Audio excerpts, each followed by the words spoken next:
the watches and a MacBook, which then proved that what we saw on the founding affidavit that he had submitted to include these 3 items that were not confiscated, it confirmed that indeed it was true, the information that I got from the former minister. So you say you met with the former minister. On what day did you meet with him? It was on the 23rd of December, if I'm not mistaken. And where did you meet him? In Pretoria. And so this was the information that he provided to you?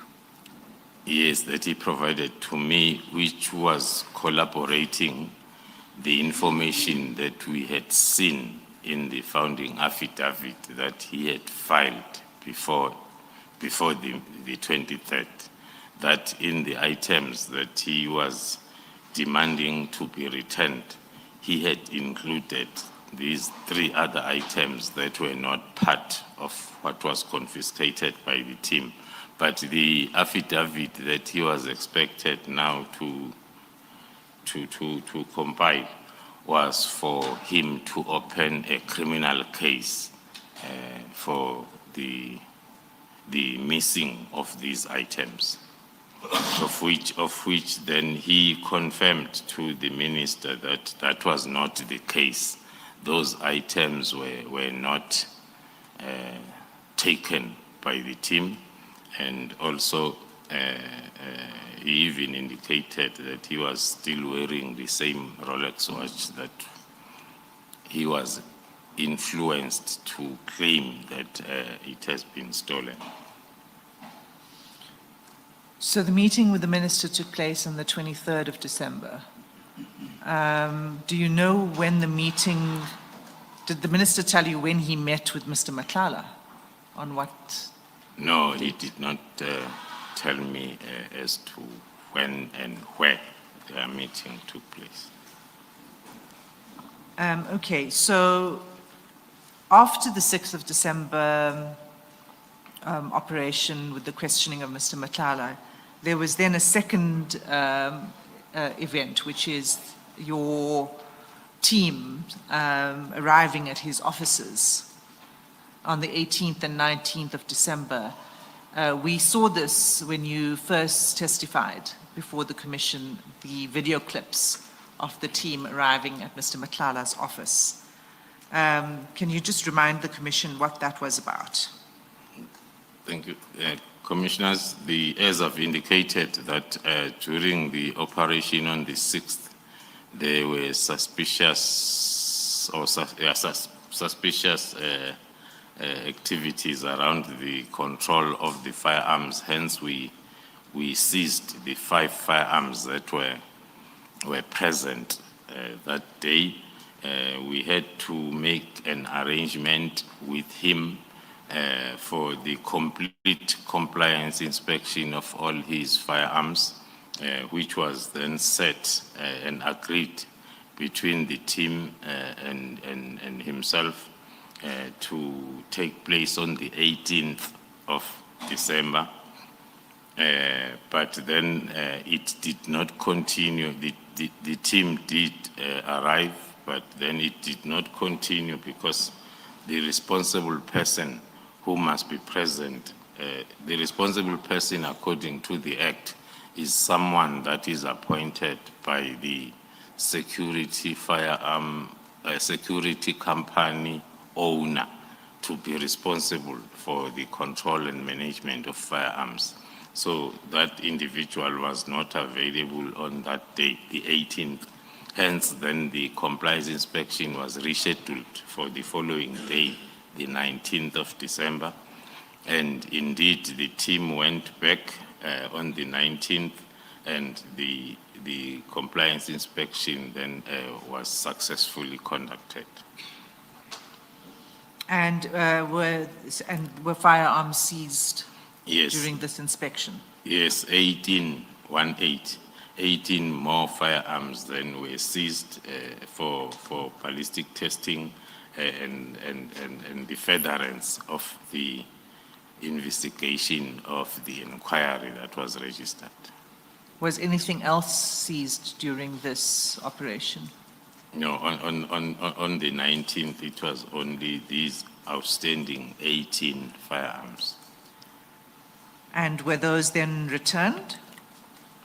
Yes, the firearms were returned to Mr. Matlala on the 27th of December. And is there anything more to be said about the firearms?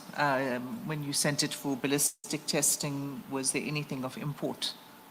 Yeah. No, the investigation is still ongoing in terms of ballistic analysis.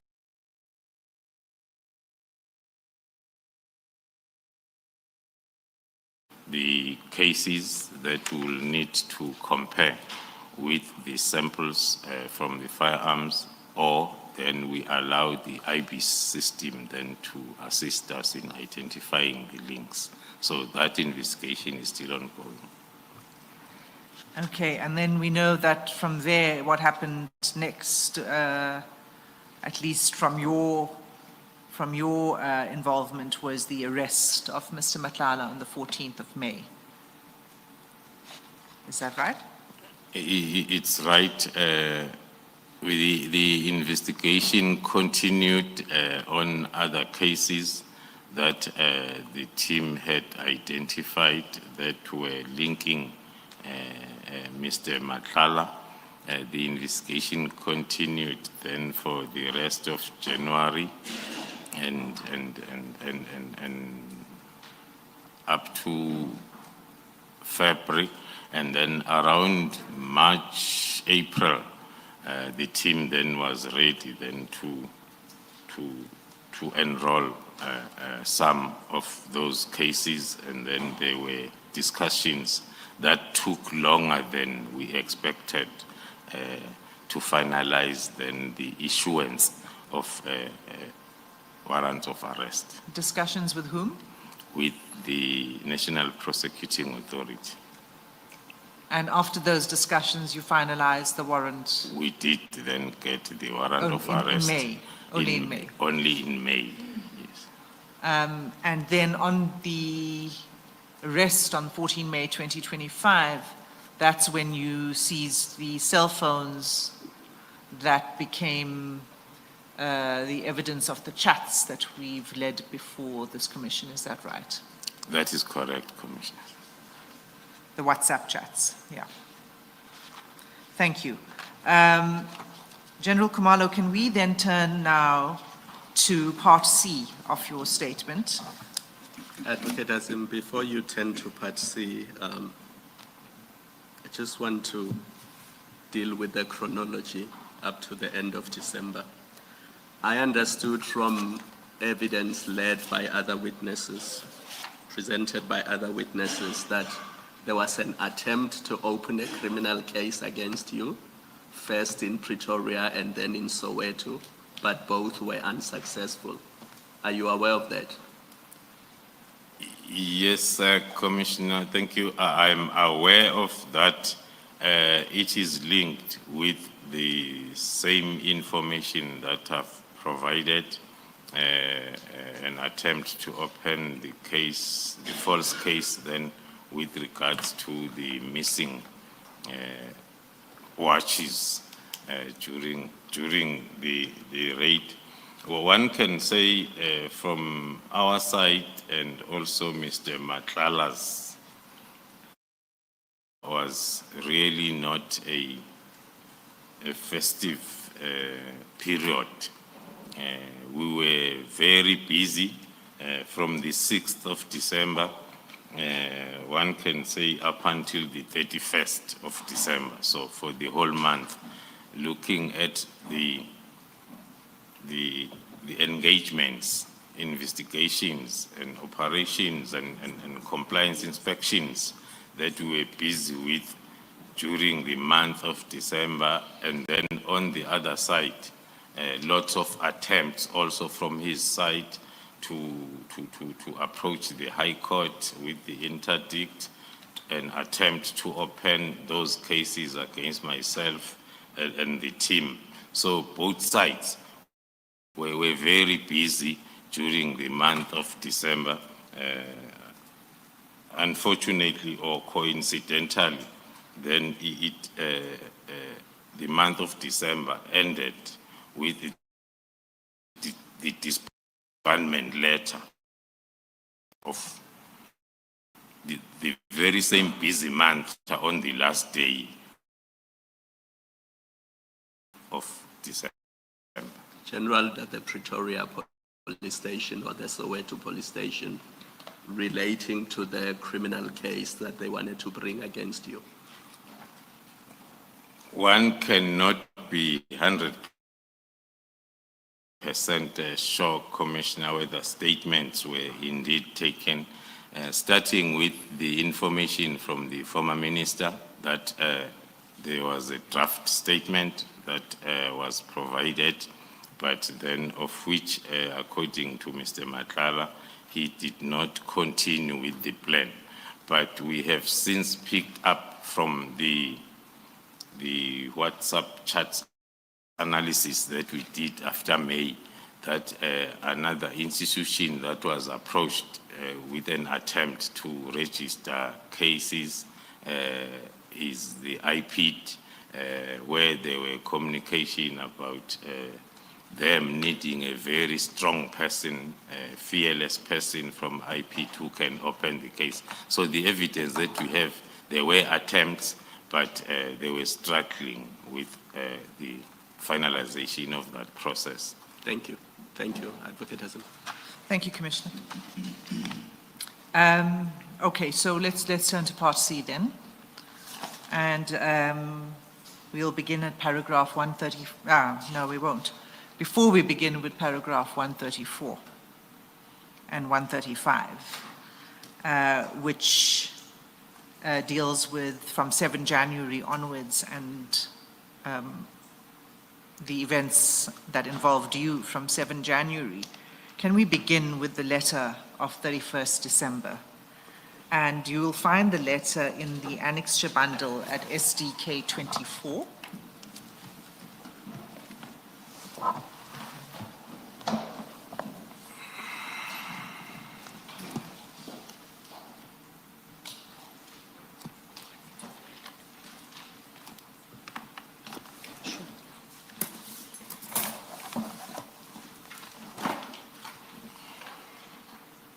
And it's page 203.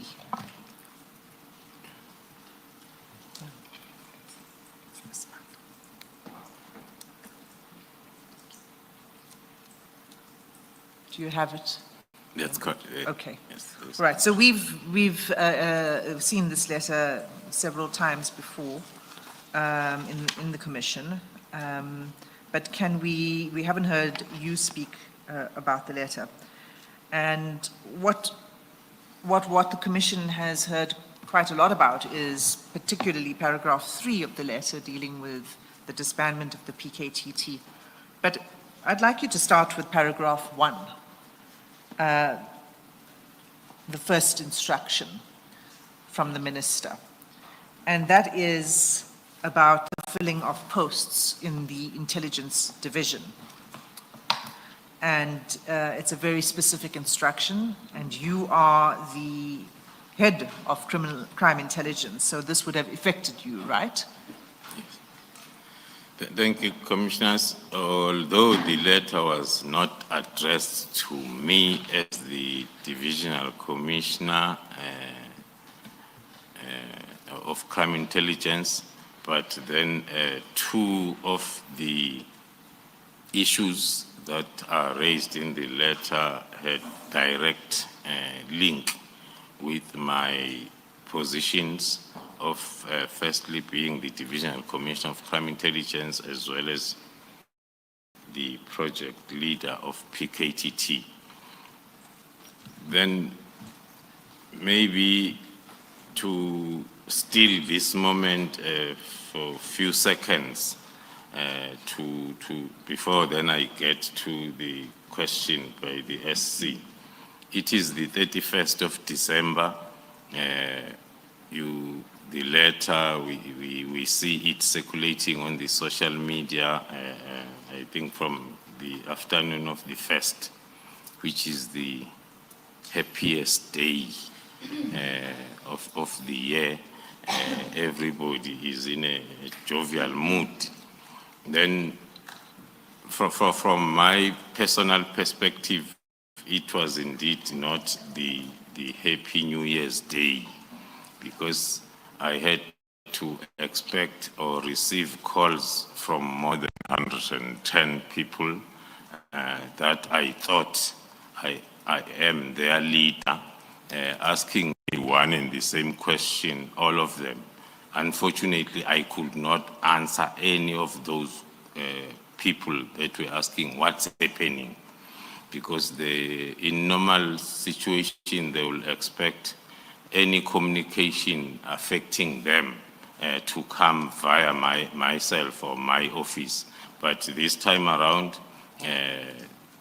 this letter just started to trend, and then and also the language used. Most of them were worried about the language used to say, how can we sacrifice and leave our families for 6 to 7 years, and then we are told that we are valueless, and all other words that were there.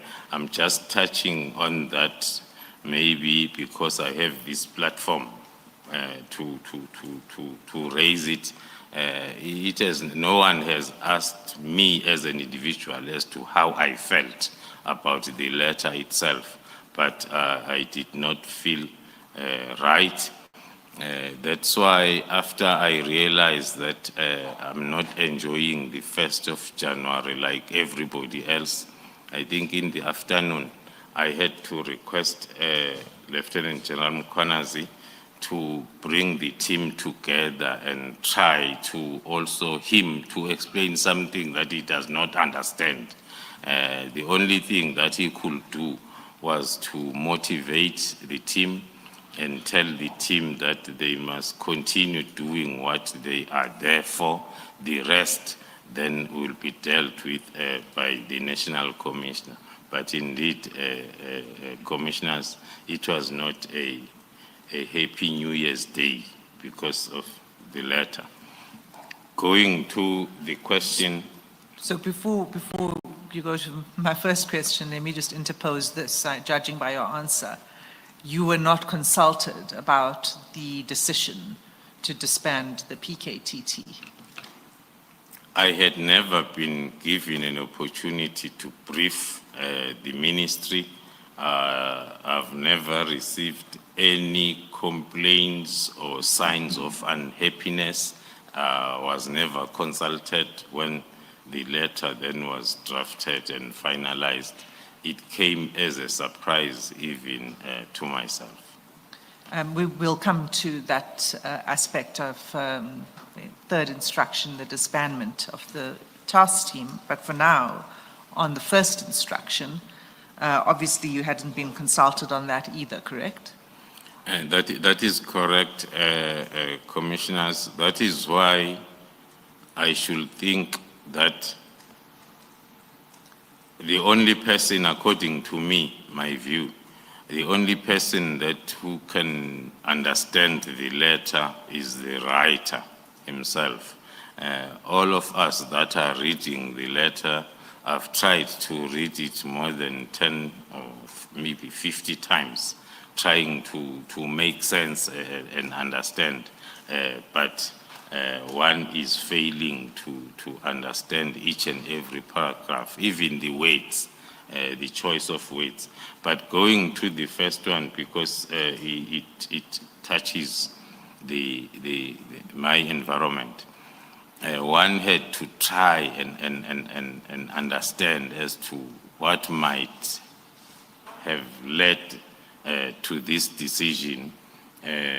One can say the only possible reason for now will be during 2024, the division had advertised 2 batches of senior management posts that included provincial heads of crime intelligence, as well as the other section heads at head office level.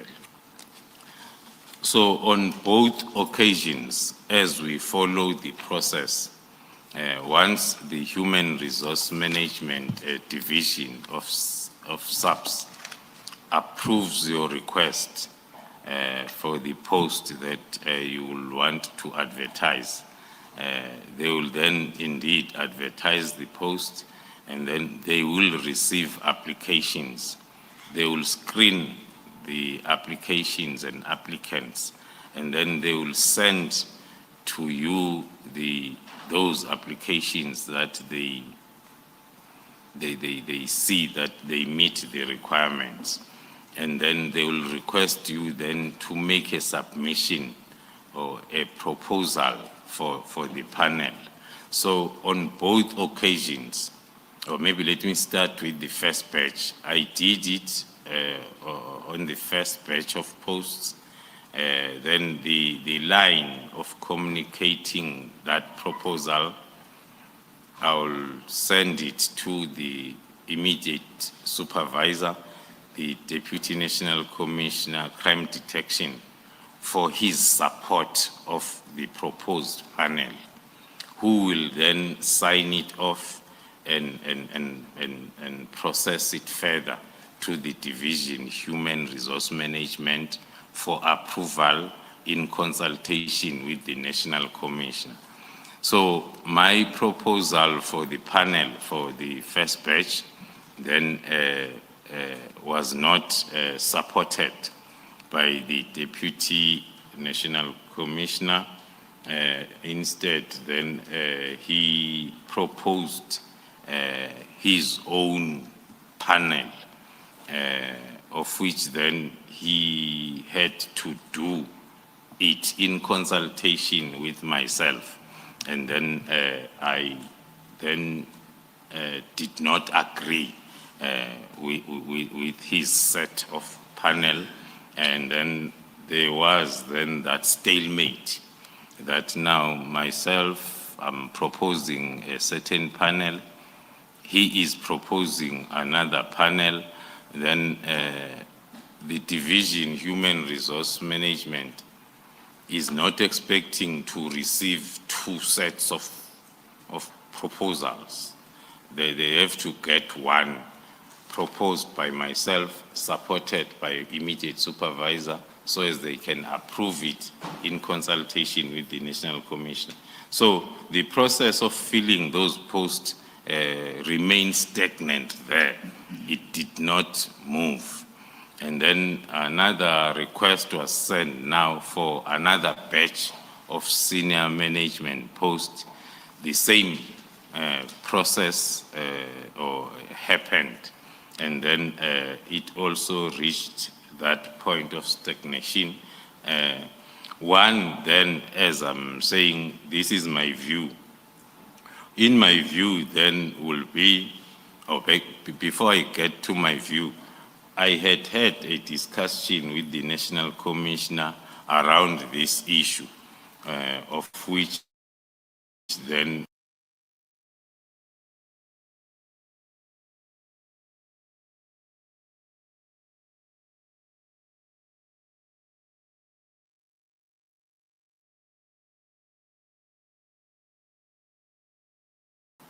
that I've put together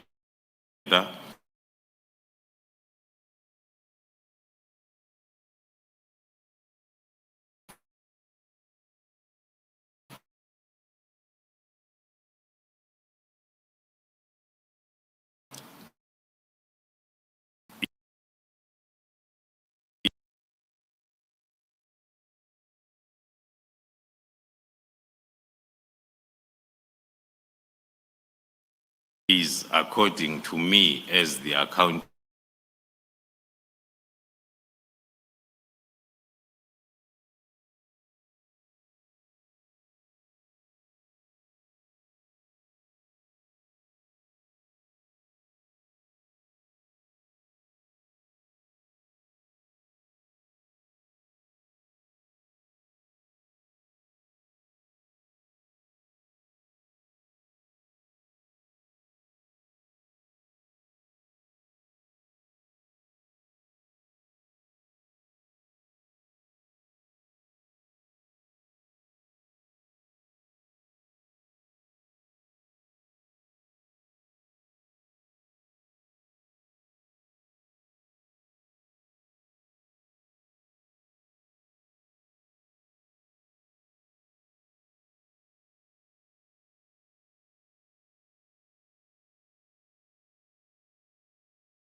between 4 and 5, one can confirm that.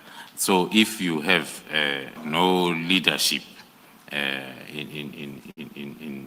close to 50% of your environment in the country, indeed, then you have a problem. Thanks. Is there anything else you want to say regarding the first instruction on the posts? No, I've said it all. Okay. Commissioners. So the second instruction concerns ports of entry. And it's specifically a request that a new plan must be developed. Can you comment on this paragraph? Yes, thank you, Commissioners. At first glance, looking at the heading of the letter, a directive on matters relating to crime intelligence, yes, you bring it closer home. And then the second one, ports of entry, you become a little bit confused because it is the responsibility of the division, visible policing and operations. And then going to the third part, it talks to the political killings task team.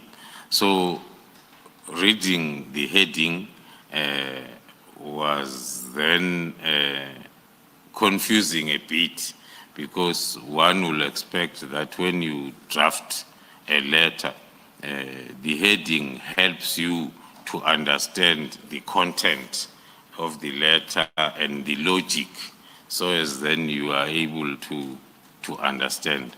But then this part, the inclusion of ports of entry, and of which I think it's the one that is more tabulated or explained in the letter, then one has had to go through it and try to understand. The directive is clear that it talks to the review as well as the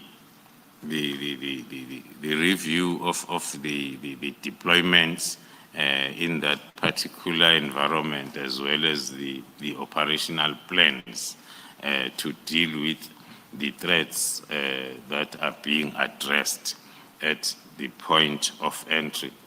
But it's worth mentioning that as a division, that is also part of the deployment in the ports of entry, as well as having a plan that we are implementing. One can safely indicate that we are happy with our current setup and also the plan itself. And we have seen a lot of improvement in that space when it comes to cross-border drug trafficking, more especially the cooperation that we have within SADC, as well as through Interpol and other country-to-country agreements with identified countries that we are working on drug trafficking. One can say, as a division, we do not see the need to review our plan in that space because it is still effective. But then as and when the time comes for that review process now for the whole of SAPS, we will be part, and then, but we won't change our plan that is working. Instead, we will try to improve on it. That is what one can tell or comment on the second part of the directive. General, you would agree with the minister when the former minister, when he says that the efficiency of the plan should be reviewed from time to time. Would you agree with that? I'll agree because in that environment, it's not the space that is dealt with by just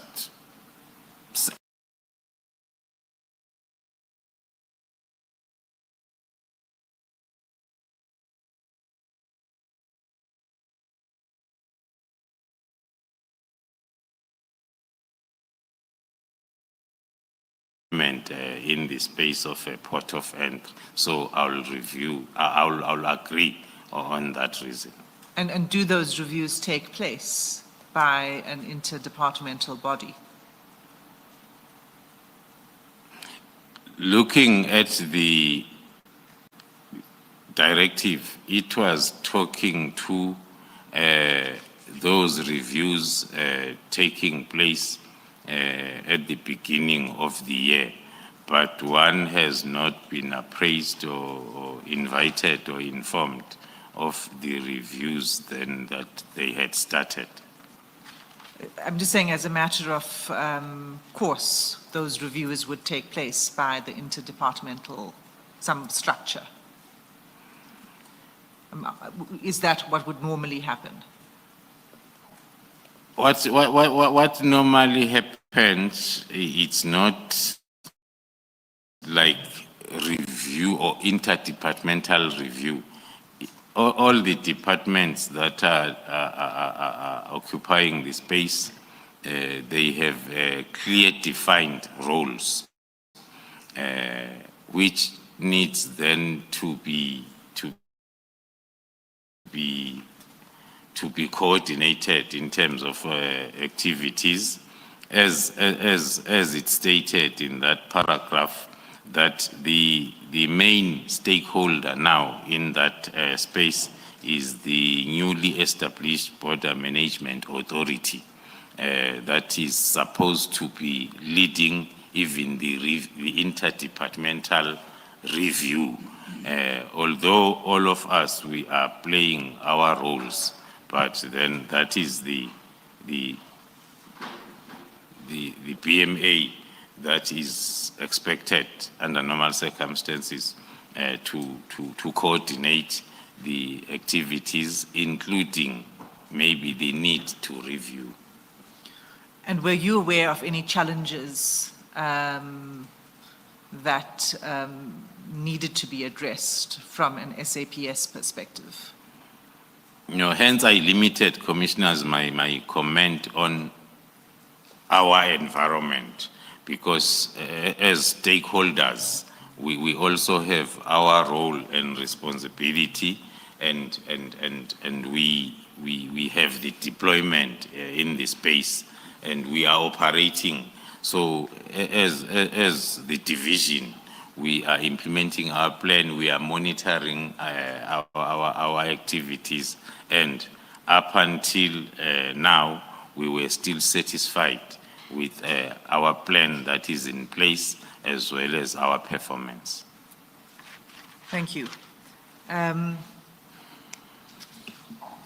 One of the instructions in that paragraph 2 is that in the development of a new plan that the former minister was requesting, he said it should include a comprehensive operational and remedial action plan based on a policy of rotation of staff members, among others, which suggests that there might have been an issue regarding the rotation of staff members. Are you aware of this?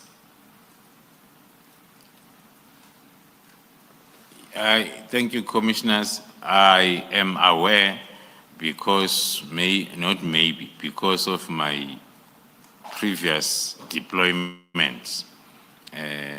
As I introduced myself, I referred to myself as an all-rounder or a complete police officer who has been everywhere within SAPS. I spent a lot of years within the division Visible Policing and Operations. By then, it was separated. I was within the Operational Response Services, where I was coordinating operations and the deployment in the ports of entry was a part of our responsibility as a division. So this was something that in other ports of entry we have the rotation, the month-to-month deployment, so as then we avoid weaknesses that are coming along with a person who's permanently in the border environment. Then in other, so there will always be discussions. Now I'm referring to my previous life, hence then I want to be clear that there will be those discussions that the same needs then to happen at all other ports of entry, so as then we avoid the challenges that are related to integrity issues when you have a permanent deployment. Okay. But as you understood it as at 31st December 2024, you weren't aware of challenges in this regard? No, I'm not aware. You weren't informed of any of these No. challenges? No, Commissioners. Okay. So anything else you wish to say on paragraph 2? No, that is. Okay. So we can go to paragraph 3 then, which is the heading Political Killings Task Team. And I want to first confirm that you have been involved with the PKTT from its inception. Is that correct? That is correct, Commissioner. And when was that from? From July 2018. From July 2018. Yes. And in this letter, the former minister refers to the formation of an interministerial task force. And you confirm that the PKTT was that interministerial task force.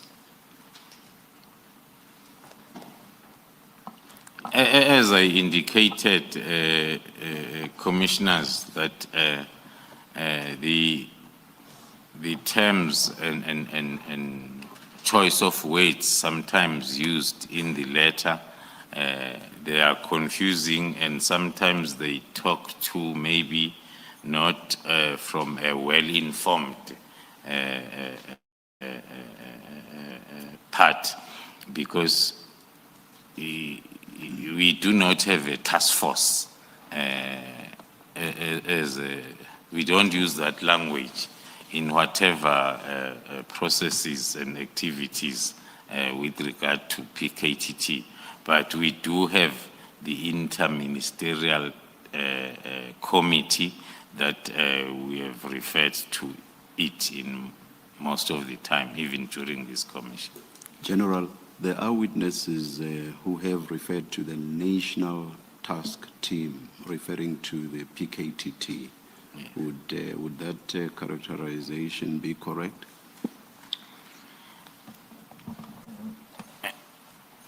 Thank you, Commissioner. The choice of adding N at the beginning again will be maybe an individual choice. Why I say so, because from us that started the whole thing, our understanding is within SAPS there are lots of task teams within SAPS. A district commissioner might decide to establish his district task team for a specific purpose, the same as the provincial commissioner, the same as the national commissioner. That is then the task team. And then the political killings task team was established by the national commissioner, the political killings task team. Now, the choice of using N might come when then we talk of an interdepartmental, because on my previous testimony, I tried my best to explain the route that we took to get to where we are. To say when when we moved from SAPS-only task team to interdepartmental, that's when then the national departments came in. So the choice of using N, of adding N, might come if then you want to understand that interdepartmental part of the PKTT. So, thank you, Commissioner. It was a national task team in the sense that it was set up at by the national executive. Would that be right, to describe it in that way? Yes, it can be right. And, okay, so it was established by the national executive, and it was funded from the national budget, not from the provincial budget. Is that right? Yes, it was established by the National Commissioner. There is an N there of National Commissioner. It's funded from the national budget. There is an N there. Then the part that I was explaining was the one that talks to it now being guided and overseen at national level, starting with the interministerial to the directors general of the national departments. So hence then I say the choice of adding N, unless if it's meant to confuse, but if it is meant to explain, one can explain it like that. Thank you. So national task team is not descriptive enough, especially if you say there are several task teams at various levels. So national task team could be any national task team. So that's not descriptive enough, whereas PKTT is descriptive. Yeah, as we speak now, according to my limited information, we have 2 more national task teams that are running in the northern part of KZN, as well as one in the Western Cape. Thank you, General. Thank you, Chair.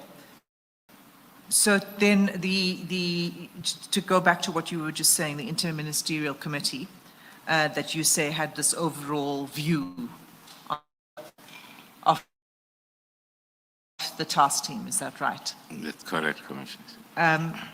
Chair, we've been able to obtain the minutes of the interministerial committee and to have them declassified. May I ask leave to submit them formally for the record as an exhibit bundle? And the exhibits number from CJC 8 all the way to CJC 17. File 1. File 1 exhibits bundle. And if I could ask the witness and the commissioners to turn to that bundle now.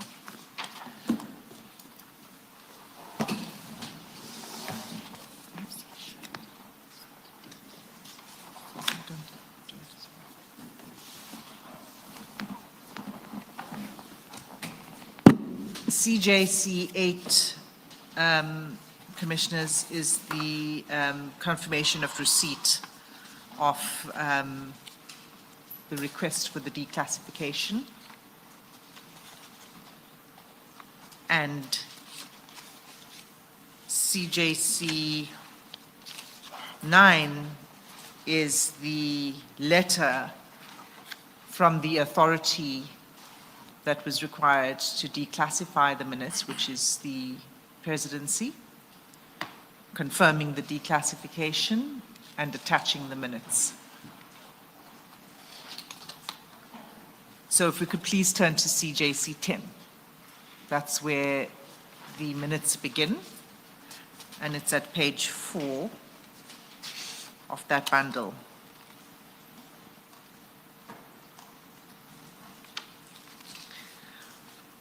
General Khumalo, that set of minutes is dated 21 May 2018. Do you have it? Yes, Commissioners. Is this the first meeting of the Interministerial Committee? Yes, Commissioners, that is correct. It's the first meeting that was convened after the establishment of the IMC, which took place on the 21st of May 2018. So, in other words, immediately upon its establishment, a meeting was held. Yes, Commissioner.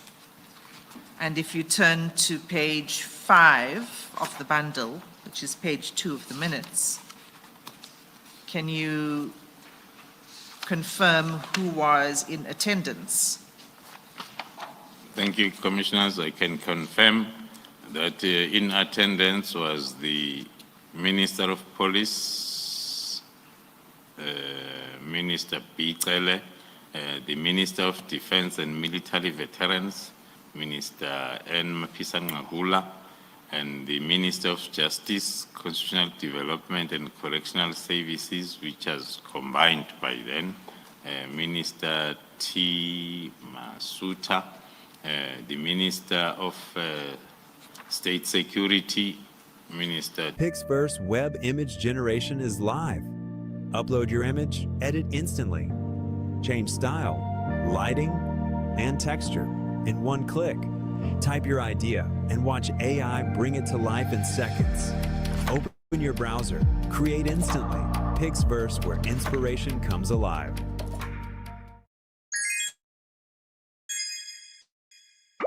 Clarification, do you confirm that the Premier, at this time, Premier Mchunu is not, it's not, and we don't want to confuse this person with Premier, with former Minister Mchunu? Yes, I can confirm that this was Premier Willis, as is normally referred to, Mchunu. Thank you. Not the current Minister of Police. Ms. Hassan, maybe for correctness, there is the mistake that is repeated of referring to Minister Mchunu as the former minister. He's not former minister, at least not yet.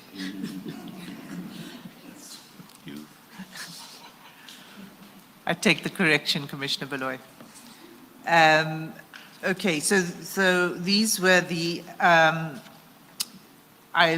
this is what made up, these were the heads of the Interministerial Committee, is that correct? Yes, Commissioner. So these departments then and ministries continued to have involvement in the oversight of the PKTT throughout its existence. Would that be correct? That will be correct, as directed and established by the President. Thank you. So we don't need to go to it in exhaustive detail, but just so that we can get the main aspects of these minutes. The first serious presentation was a political presentation by the Premier. Is that right? And that's on page 6 of this bundle. That is correct, Commissioners. And in that presentation, if we look at the second bullet, the minutes state that a task team was established in 2011 to find the causes of the political killings. What task team was that? Although one was not part of the meet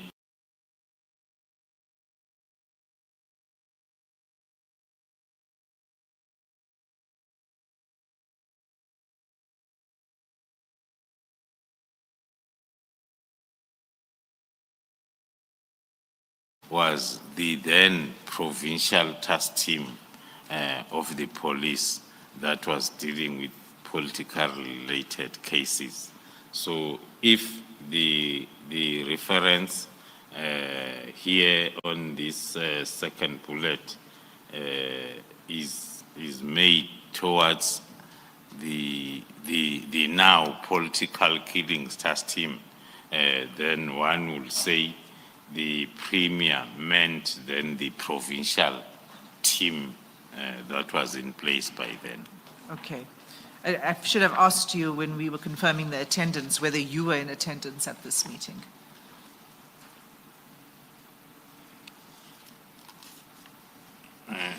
Although there is no, I don't see the attendance list, but I was still not part of the now PKTT in May. I only became part around June when we were then brought in to start compiling the new strategy and the plan that was going to be implemented from July onwards. But why then I say, commissioners, that one would have to rely on the attendance register? It's because it was during the period, one is not having the dates. It was during the period when I was either deployed as a brigadier in the province together with the then acting provincial commissioner, Lieutenant General Mkhwanazi, as he testified, or because as a brigadier, my main responsibility was on national intervention operations. So every time there is an IMC, there is a national intervention that is directed, I will then be expected to be part because it's my line function. Hence, then confirming that I might have been part of this meeting either because I was deployed in KZN or because of my line function at national level. But in terms of being involved in the form of the PKTT now, I was not yet. No, I accept that. But so are you saying you do not remember whether you were at this meeting? Yes. Okay.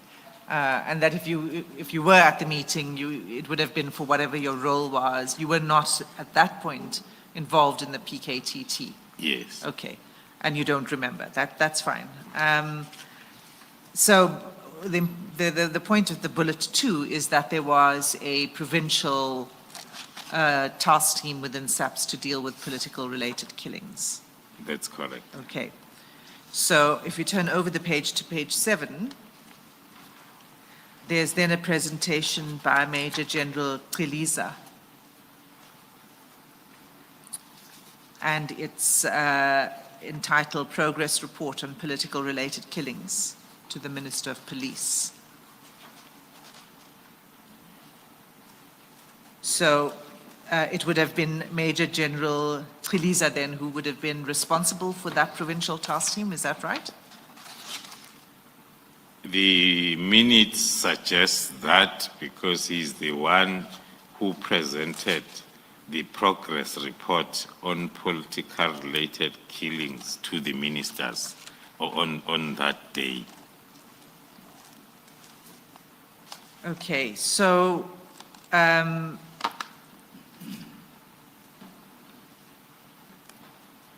if we go then to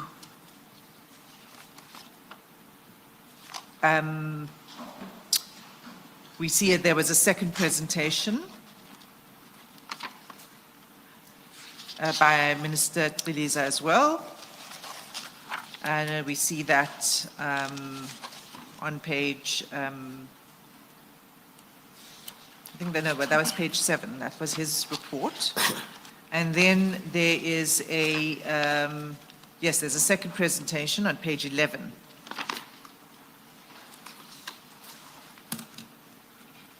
At item 2.3.1, do you see that? Yes, Commissioners. And in that report, there's a list of cases, those that are finalized, those dockets that are ready for trial, et cetera, et cetera. Are those the political related dockets that were being handled by the team at the time, the provincial team? On the report, on the minutes where these reports were presented, it won't be easy for one to clearly distinguish between the two presentations, because the first presentation by Major General Chidiza refers to an overview of political violence-related cases. And then from 2011, 2012, 2016, and then giving the stats and the status of those cases. And again, under 2.3.1, another presentation by Major General Chidiza again, now with the title Matters Involving Politicians.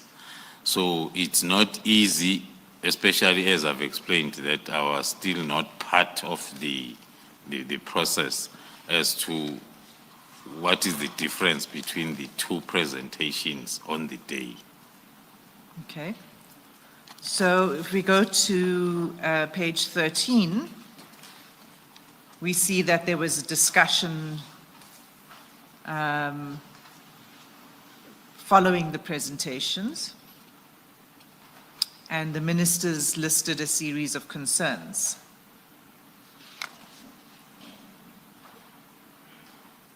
I'm not going to read through all of these concerns, but would it be correct to say that one of the concerns raised by the ministers was that the political killings in the province was escalating? That is correct, Commissioners. And could you just read out the first 2 bullet points of the decisions on page 14? On page 14, under the heading Decisions, the meeting resolved that the task team coordinate its work and minimize working in isolation to each other. Then bullet 2, the task team should have purpose, objectives, role and responsibilities, as well as the frequency of meetings, in brackets, terms of reference. And the third bullet? On page 15. On page 15? The The first bullet on page 15. The first bullet on page 15, the task team should develop an investigation and prosecuting strategy that will mitigate all the risk factors associated with the investigation and prosecution, such as... Pause the there, list. and then there's a list. Yeah.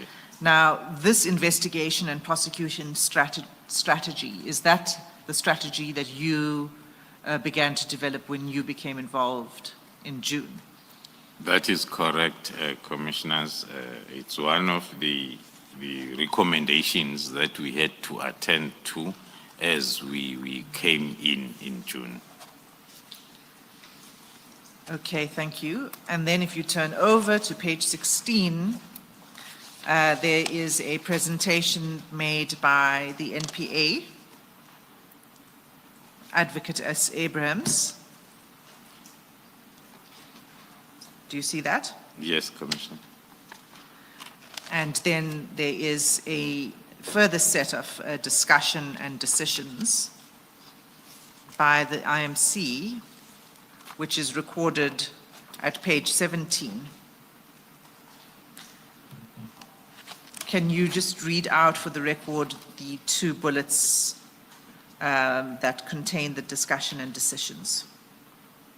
The second discussions and decisions on page 17 of the minutes, the first one, ministers expressed similar concerns that NPA is providing statistics which are conflicting the statistics which were presented by SAPS detectives team, and this is attributed to the fact that the task team members are working in isolation, in brackets, no coordination. The second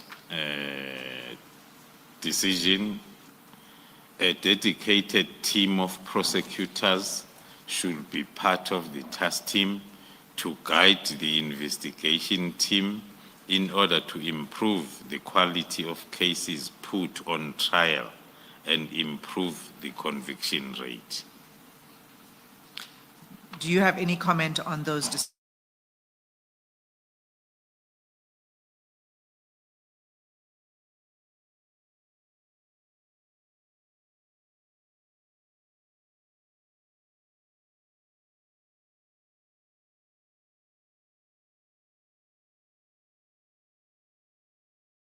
Commissioners, in the provincial task team, the lack of coordination was demonstrated by the fact that within one meeting, there are 3 different task team reports that are presented, which shows that there is no coordination of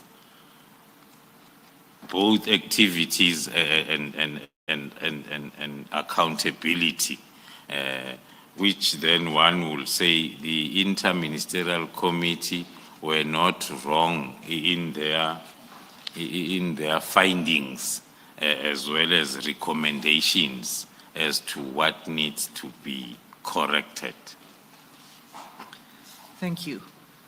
So then if we go to the next set of minutes, which is CJC 11,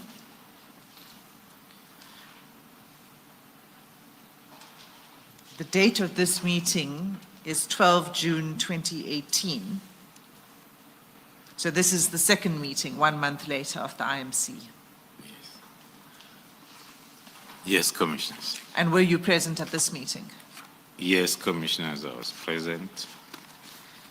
So at this meeting, we can receive the attendance and adoption of agenda, etc. What I would like to turn to is page 22.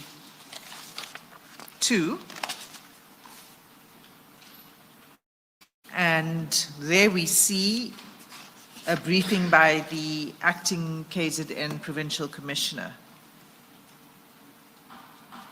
And this was Lieutenant General Mchunu, is that correct? That is correct, Commissioners. And what was the gist of his presentation, or his briefing? It's a lengthy briefing, so I don't want you to go into the detail. But if you recall the gist of it, can you explain to the commissioners? Thank you, Commissioners. The gist of the presentation by the acting provincial commissioner by then was first the fact that there were the new team was not the new team. The plan to establish the new team had started. So he referred to the number of dockets that had been collected and analyzed already, and also referred to the investigation and prosecution plan on page 25 that had already been provisionally approved by the National Commissioner pending the endorsement by the IMC. That was the most critical issues, and also he reflected on the issue that the strategy and the investigation plan will be given a full budget and resources from national level, and then the team will be restructured. So Imagine being able to build an app with your name on it, just by thinking about it. Meet Base 44, a complete AI creation platform. Describe what you want, and watch it take shape. You can plan, customize, and expand in any direction. From tools built for one to platforms ready for many. From passion projects to enterprise-grade systems. Everything is built in and ready to launch. It's a new world of creation, where you can go as far as your imagination takes you. Can you imagine it? Let's make your dream a reality right now. Plan. If we turn over the page,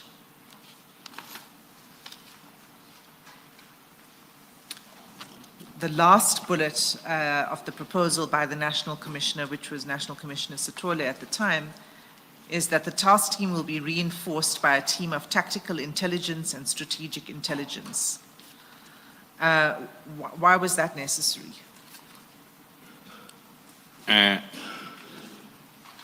The National Commissioner was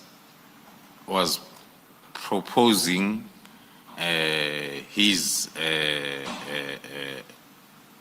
structure at national level that was going to oversee, because if we start from the previous page, he is talking of the last bullet on page 25, when the National Commissioner said, as part of monitoring and overseeing the task team, Lieutenant General Libya and Lieutenant General Tsumane, who was the Deputy National Commissioner Crime Detection by then, will be responsible for that task of overseeing the team.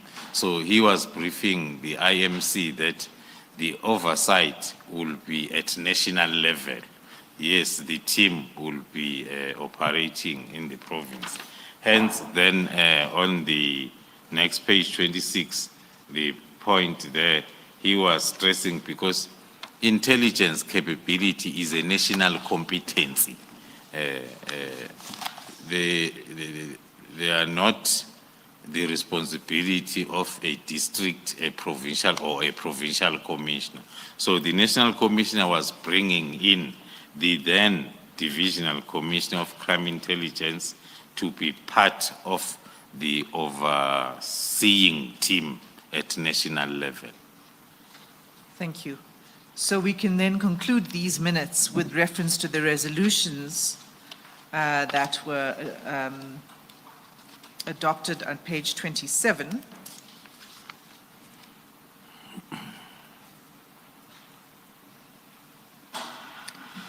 There are several aspects of these resolutions that speak to the work of the PKTT going forward.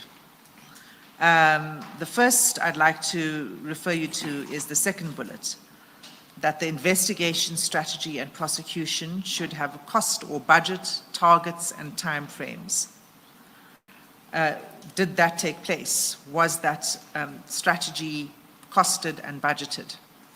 Yes, that is correct, Commissioners. And was that subject to constant review? Yes, Commissioners, I'm not. The second is that the task team is to be restructured and reinforced by additional 13 investigators from other provinces. Did that take place? It did take place, Commissioners, and the number of investigators kept on increasing as the number of cases allocated to the team were also increasing. And for the record, you are reading from bullet number 4, Ms. Hassim. Bullet number 4. Thank you, you. Chair. And then bullet number 5 is, reads as follows. The revised structure of the task team and the strategy with the budget should be presented, to read it as it is, presented to Minister of Police by 15 June 2018. Was that done? It was done, if we are going to go to the minutes of the next IMC, we'll see that. It was presented in the next In the IMC next meeting. IMC Right, meeting. okay. And then the sixth bullet is that as part of monitoring and oversee the task team, General Libya and General Tsumani will be responsible for such task. Yeah. Was that, were they responsible, and did that in fact take place? Yes, indeed, the General Libya was the chairperson of the National Steering Committee, which was made up then of General Jacobs of Crime Intelligence, General Tsumane of the DNC by then of detection, as well as other DDGs from other national government departments like NPA and State Security. Thank you. So then that would, well, sorry, one more item just to confirm, and that is the third bullet from the bottom, but the last sentence, a dedicated team of prosecutors should be part of the task team to guide the investigation team in order to improve the quality of cases put on trial and improve the conviction rate. Did that take place? Was a dedicated team of prosecutors assigned to the PKTT? Yes, Commissioners, it did take place as we were progressing with the implementation of the plan. Thank you. Sorry, General, in that second bullet point, where it reads investigation strategy and prosecution should have cost, budget targets, and time frames. The time frames referred to here, where it says there must be time frames, what are these time frames for? Is it the life of the task team, or is it the time frames for targets? Our interpretation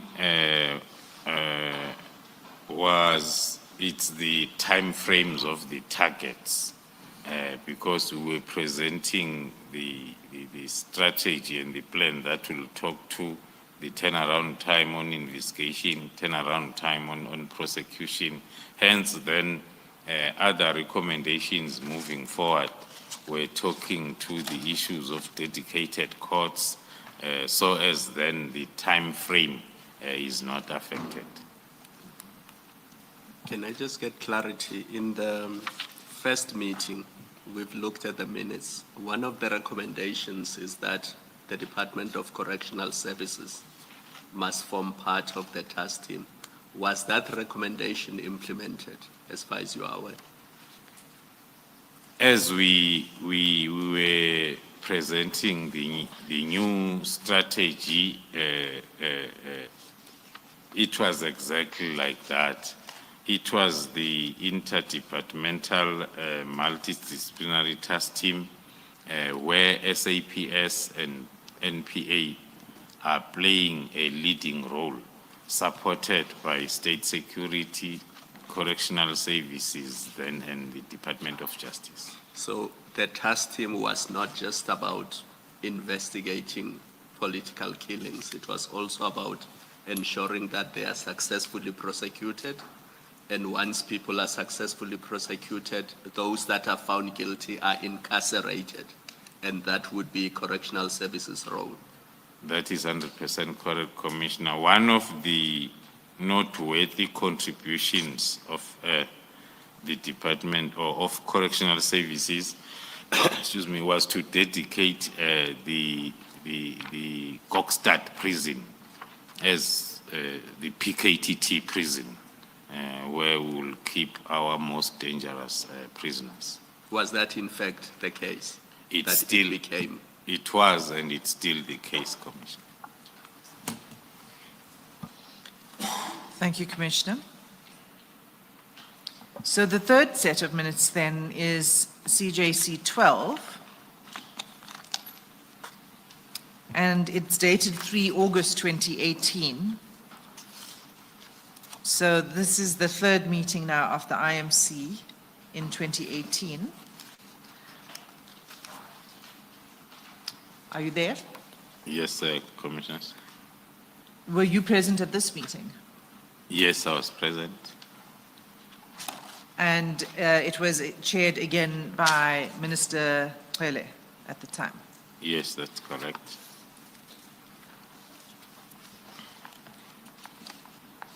The important aspect of this minute is the item 2.2 on page 31.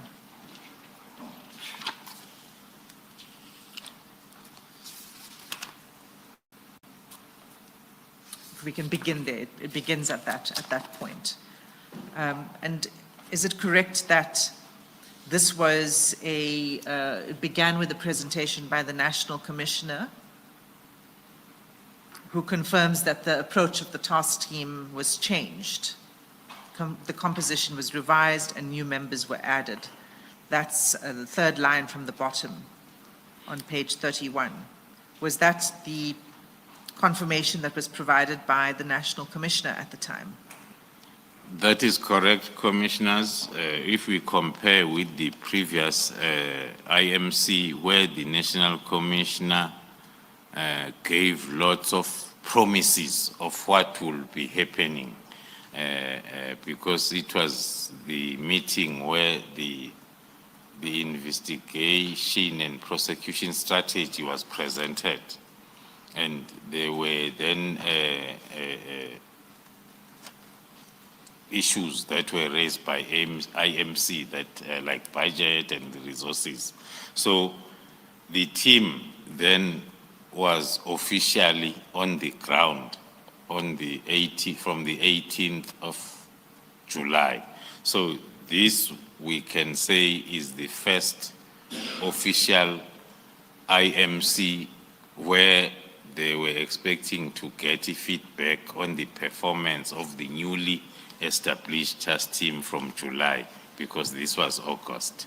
So indeed, the points that were raised by the National Commissioner were talking to the decisions that were taken on the previous meeting. Hence, the first one, he's confirming that the task team was changed, reconfigured, and the composition was revised with additional members added on the team. Thank you. Chair, it's 11 o'clock. Let us adjourn and resume at 11:15.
My work is easy because I use ClickUp. Here's how I keep track of all my tasks. I start by brain dumping everything I need to get done in a list view. Next, I set a priority and a due date to keep things on track. I create custom statuses to organize my progress exactly how I want it. I like to add the action items field so AI can show me the next steps. I add my teammates as watchers so they're in the loop. ClickUp makes work easy, from personal projects to running a multi-billion-dollar company. Click the link below to create your workspace for free.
Welcome back, everyone. We're about to resume.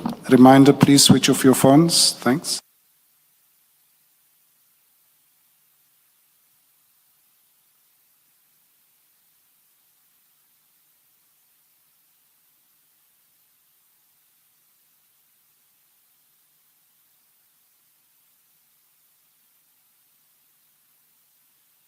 Thank you, Commissioners. Ms. Hassim, before you proceed, let me ask this one. General, at that page 31, paragraph 2.1, in the third line, in fact, this is where the chairperson indicates the history of this team after the president visited the province. And then in the third line, it says to urgently attend and solve all high-profile cases and the ongoing political killings. Where it refers to all high-profile cases, what was contemplated there?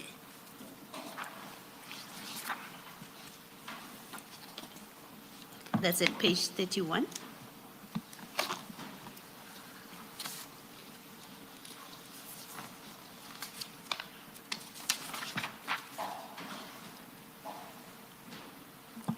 Thank you, Commissioners. According to our interpretation, the high-profile cases will refer to, because the criteria of allocating a political related case will have a list of categories, with the last category being a political activist, a member of the political party. And then the high profiles, according to us, are those political figures that are office bearers and those that are also serving in local government especially. That was our understanding of high profile.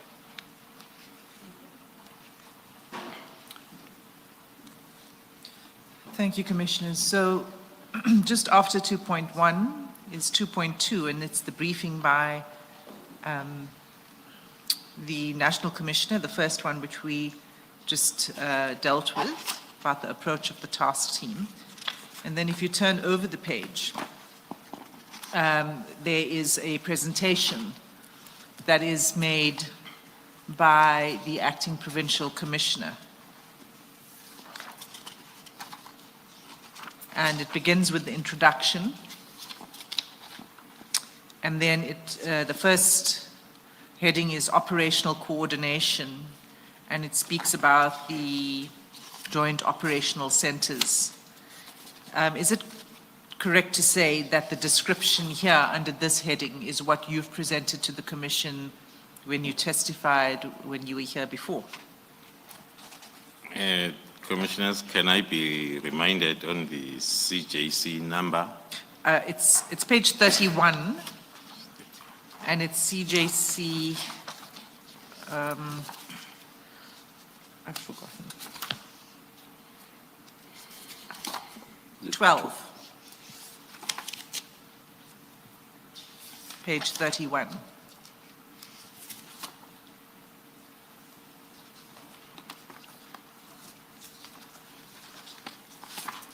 Yes. Okay, so 31 was where we had ended off. And then, sorry, 32 is now the presentation by the Acting Provincial Commissioner. The second heading is operational coordination. And I just wanted to confirm with you whether what is presented here is the same as what you presented to the Commission when you testified earlier. That is correct, Commissioners. I can confirm these were accountability levels and structures that were set up and were then part of the briefing of the IMC, starting with the tactical joint operational centers that I referred to as 4 of them that were established that were meeting and accounting on daily basis to the mission area right up to the National Steering Committee. Thank you. That then is described fully, and then the next thing I'd like you to turn to is page 34, where the acting provincial commissioner at the time described the composition of the team. Is this now in terms of the revised structure? Yes, Commissioners, that was in terms of the revised structure and the command and control as was presented previously.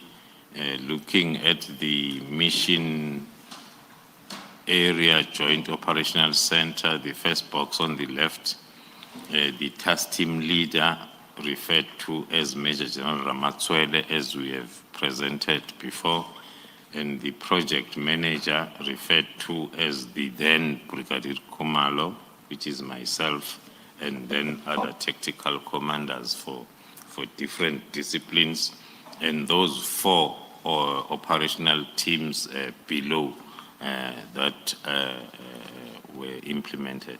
Thanks. And then page 36,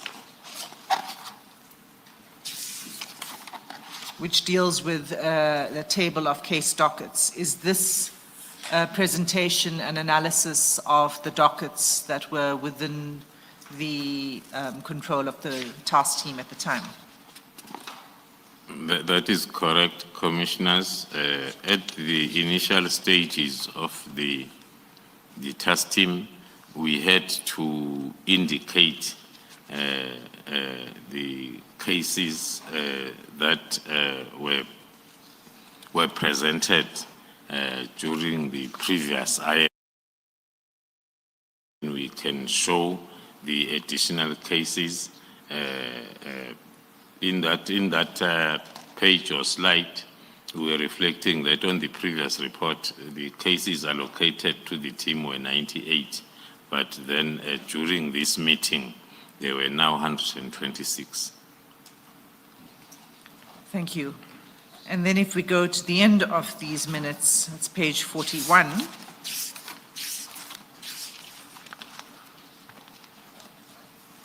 Item 2.4, the resolutions. Just before we go to the resolutions, is there anything more to be said about the discussion? Were there any, was the approach, let me put it this way, was the approach that was being presented by the acting provincial commissioner supported by the members of the IMC? Yeah, maybe one can sum up the response to that answer by referring to page 40 under the comments by the chairperson, the last bullet from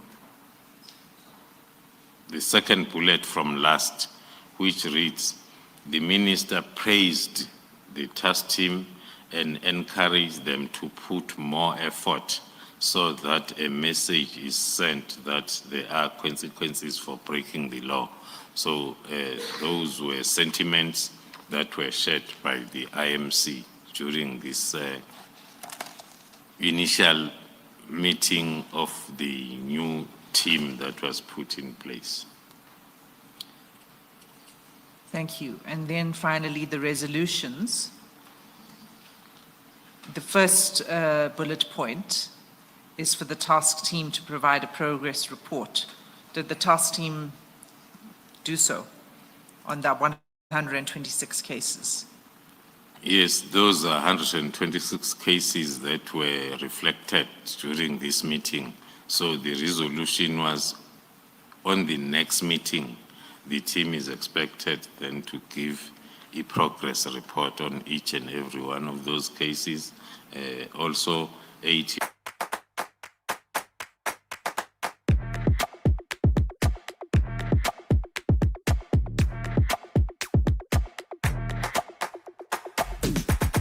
Correct, Commissioners. That was the structure of all our accounting sessions. The there will be a report on whatever that was reported during the previous meeting to show the progress. Now, can you read the third bullet, please?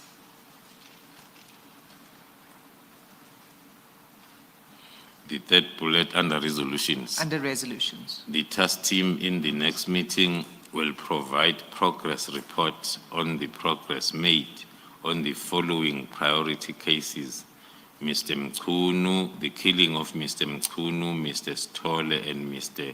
Spelling Mistake Makak. Why were these cases singled out?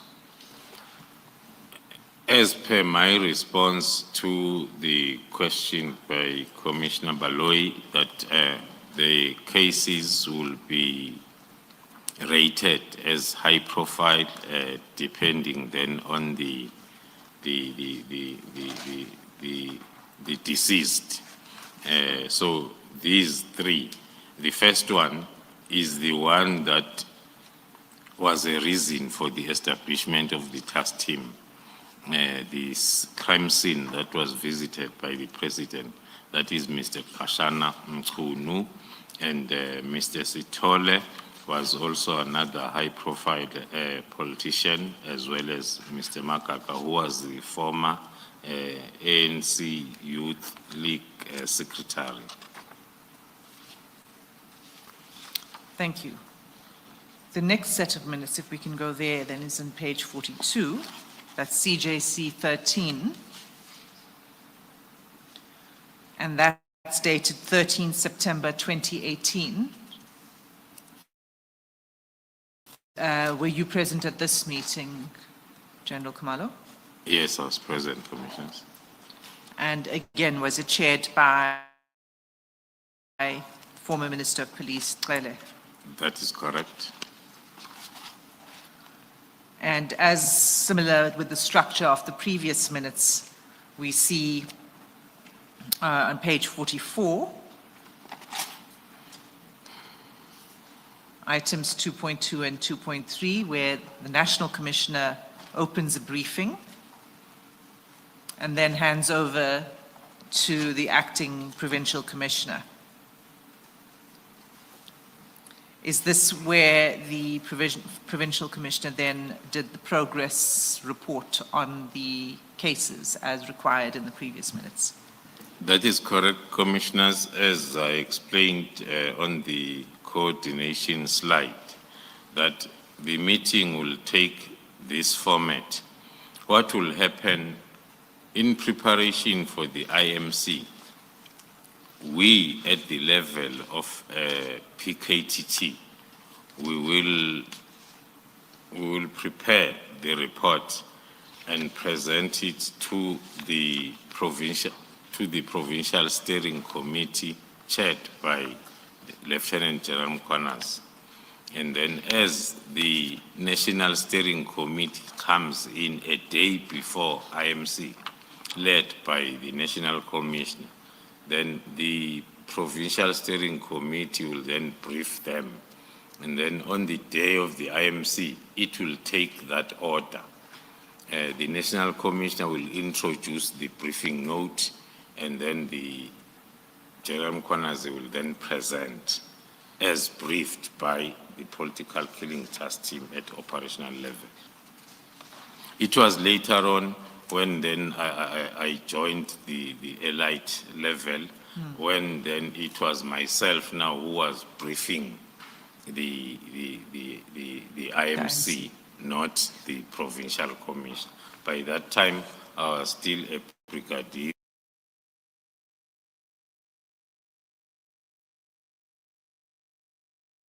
And brief but then after I became a Major General, that's when then they allocated the responsibility to me to brief all the levels, the National Steering Committee as well as the IMC. So this briefing is extremely detailed, and it goes all the way to page 56, in fact. And we don't need to go through the details, but I just want to confirm that this was a presentation that was made by the Provincial Commissioner with your assistance. That is correct, Commissioners. So if we turn to page 55 of the bundle,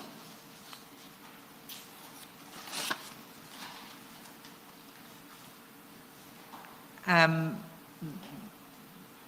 the middle of the page, it says the need of fast-tracking ballistic and biology analysis, that paragraph, and then the following bullet points. Is it correct to say that at this point in time, so this meeting is now, September 2018, is this when the need was identified for expert analysts to be included in the team? That is very correct, Commissioners. From our initial plan, we had planned the task team to have these expertise. But because it was a new thing in the SAPS, it took time for us to convince the commanders of those respective environments to allocate dedicated, initially as the KZN team was, and even now, the task team in the SAPS is established and formed by looking at what needs to be done. If it's an investigative task team, only detectives will be assigned to the team. So we were implementing our plan step by step by first indicating the challenge that we have, and then we'll put a request that if we can have this dedicated capacity. I have an example that I can cite on call data analyst, because we were utilizing DPCI call data analysts that are in Pretoria, and we are in KZN. They did come, and we celebrated that at last we have. Then they said, no, we are here to pick up the discs and go back to Pretoria. They disappeared with those discs up to date. So it was not working for us to have analysts or experts that are not part of the team. So with these recommendations, we are trying to implement to influence that our plan is properly implemented, including the ballistic experts. All these experts were not yet part of the team. But I think from 2020 onwards, that's when then we had the full capacity. Thanks. And so that meeting followed, so it was a detailed report, and it concluded with resolutions, and that's on page 57. And again, as per the previous minutes, the request was for continuing reports on the progress of cases. Yes, that is correct. And for a specific report on the high-profile cases as well. Yes. Sorry. General, in that page 57 under resolutions, can you just explain that first bullet point, which requires a progress report on 22 case dockets not related to the task team mandate? Yeah. Why that was being included for discussion in the work of the task team? Thank you, Commissioners. Initially, the use of parallel investigation was an internal exercise. We were doing it to assist our investigation. But then the time came when, because if we have a main case that is linking ballistically with another case that is not politically related, we were only reporting on the politically related main case. So the resolution was, let us also report on those parallel ones because they talk to the performance of the task team. It was a performance issue, really. It was a performance issue. Yes.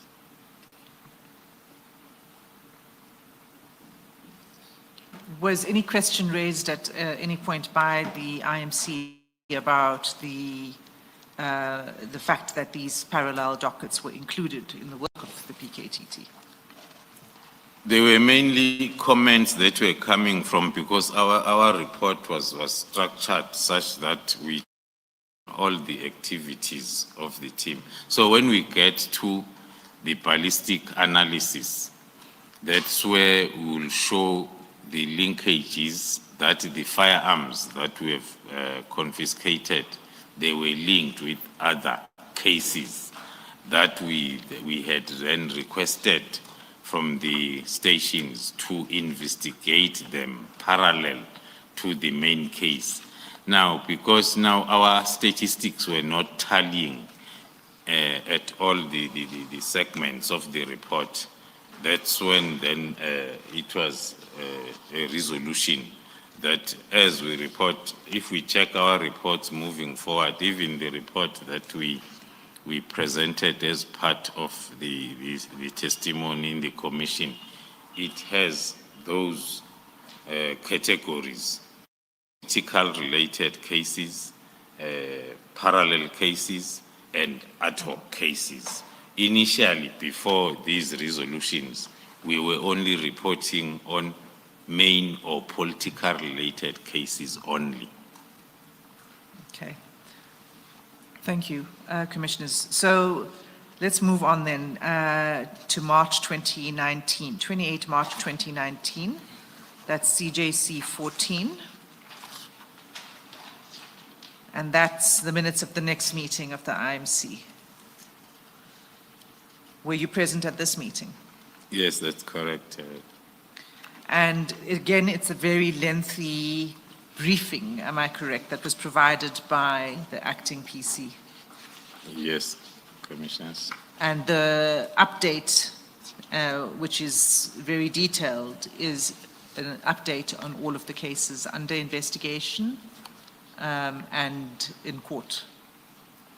That is correct, Commissioners. Maybe then to draw the attention of the Commissioners on page 64, where we were complying with the recommendation of the previous meeting, where we started then reflecting on parallel case dockets that were not part of the previous reports. And on page 65, you report on ad hoc cases. Yes, as I explained, Commissioners. And those related to the unlicensed firearms. Yes.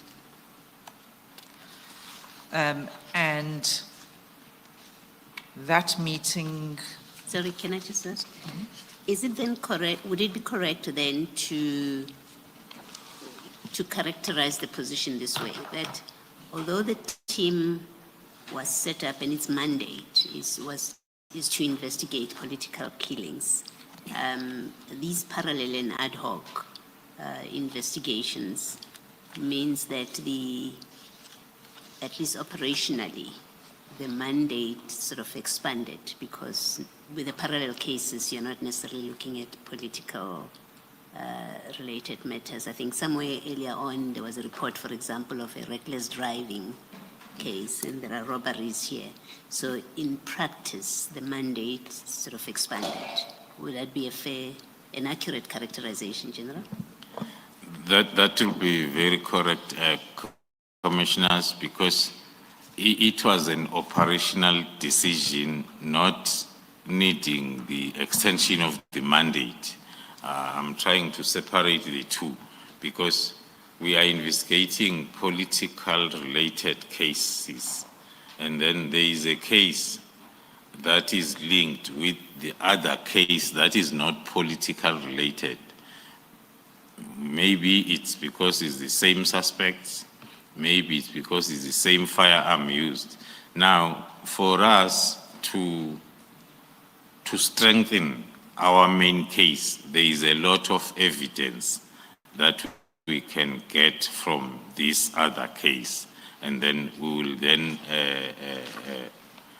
investigate it parallel to this other case. Same applies to the firearm-related cases, because we will have operations where we are looking for specific firearms. Now, when we register a possession of unlicensed firearm for that particular firearm, that case will be investigated by the team because it is linked sometimes with a parallel docket that is linked with the main political related case because this firearm was used in both these cases. So initially, it was an operational decision which was part of our methodology. Hence, then, when we were reporting on the mandated group. But then, as we were explaining how we are so successful, then it was then requested that we bring also those cases in our report. Thank you. And am I correct to say that in all of these reports, you began to then report in terms of those categories? So you separated out the categories in your reports? That is what we did throughout up until the last 27-page report of January 2025. Yes. Okay, so I'm going to just move on to the next. The resolutions here, just to for the sake of completeness, to wrap it up, are similar to the previous resolutions, which is to continue your reporting on the cases and to intensify efforts on certain cases. Correct? That is correct. Okay, so the next meeting then is 30 July 2019 at CJC 15, page 73.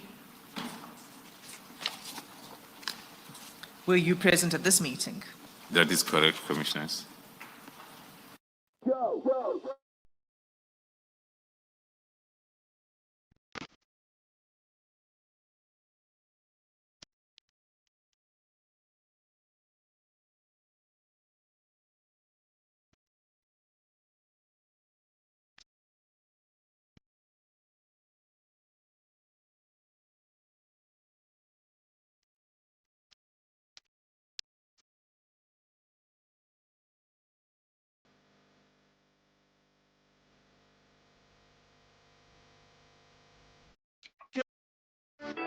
And giving the status report on each and every one of those cases.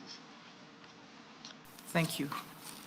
If we can then, again, a very detailed record of the presentation that is included in the minutes. But let's go to page 82.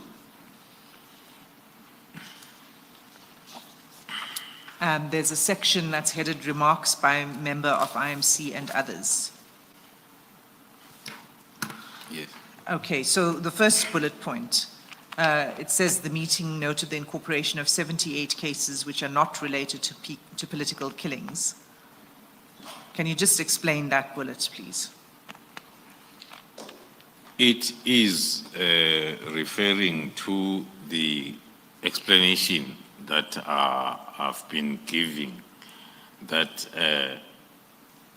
these cases, because they were increasing, and then as they are reflected on each report, then the IMC was also starting to take note of them, then, because that will influence even the resources and the budget for the trust. And it notes that the meeting indicated the team should pursue those cases. Yes, as I explained, that if the meeting indicated that the team should pursue these cases as if they indirectly have relation to their mandate.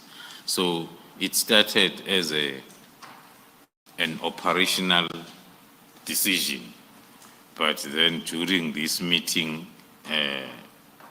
it was then accepted as an indirect mandate, although it's not talking to the mandate of political killings dockets. Can you comment on the second remark by the IMC?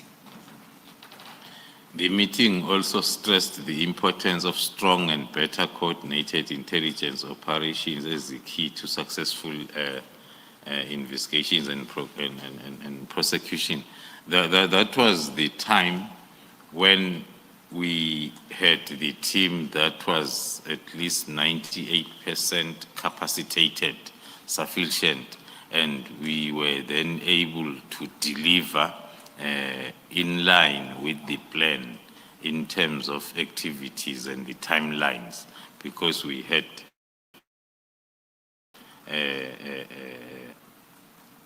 better coordination from within the expertise.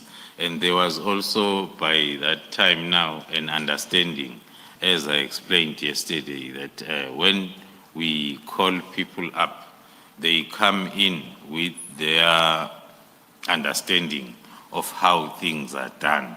So indeed, it took time for the team to gel and understand that the methodology here is in a process format.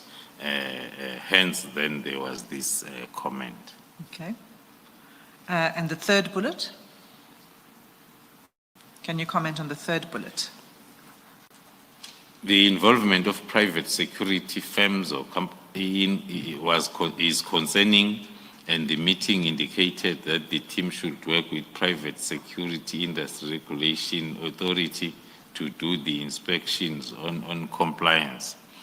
The team had adopted a concept of compliance inspections, because we had since realized that the firearms that are normally used are belonging to the private security companies as well as municipalities.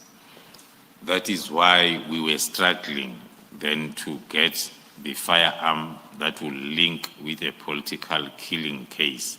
Then we started the compliance inspection. The criteria will be when we identify the hit orderer, then we will profile the hit orderer until we get to I must choose the word now, an associate who is having a private security company owning firearms. That is when then we will go for compliance inspections. And in most of the compliance inspections that we conducted, we will find that the caliber, because you will first profile the security company to identify and understand the firearms that the company is owning. Then when you go for compliance inspection, your focus is on a caliber that is fitting the one firearm that you are looking for. So when you get there, in most cases, the firearm that you are looking for is reported stolen 2 weeks ago. So that was an indication then for us to say we need to widen the scope, and we have another example in the municipalities. One of the municipality, we were looking for the firearm that was used in killing the councillor. On records, that firearm then was found to have been booked to a particular security security guard who's employed by the municipality. We did find that firearm from that security guard but we found it was sliced like a bread, so as then it cannot be used for ballistic purposes. But we did find the firearm. So this was during the time when we were realizing that the struggle for us to find the firearms that are used is because they are most of them within the private sector companies and municipalities. Nevertheless, the meeting noted the progress made on recovering firearms. And if you could just read the fourth bullet. More especially the increase of the firearms, the number to 181, it was mainly because of that compliance inspection, because we will find a lot of unlicensed firearms within private security companies and municipalities. So it was 181 firearms, ammunition, and magazines recovered. Yes. And that was since, it says the re-establishment Yes, of the task team, not the establishment. So, since July 2018. so that's July 2018. Okay, and then again, request for more progress reports. And what we see after this is that there are no minutes for the years 2020 and 2021. Can you explain that? Yes, Commissioners, as we are all aware, those years were years when we had a problem of COVID. So the meeting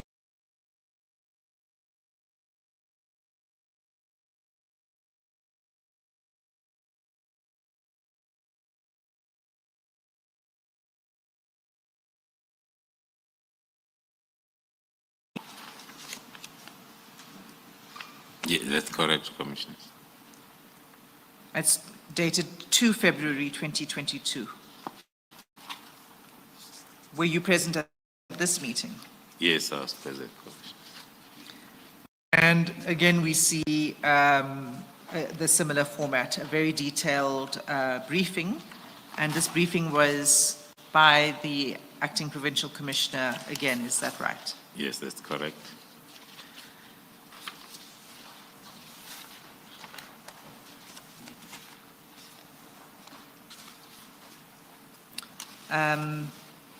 If we can just go then to the resolutions, which is on page 96.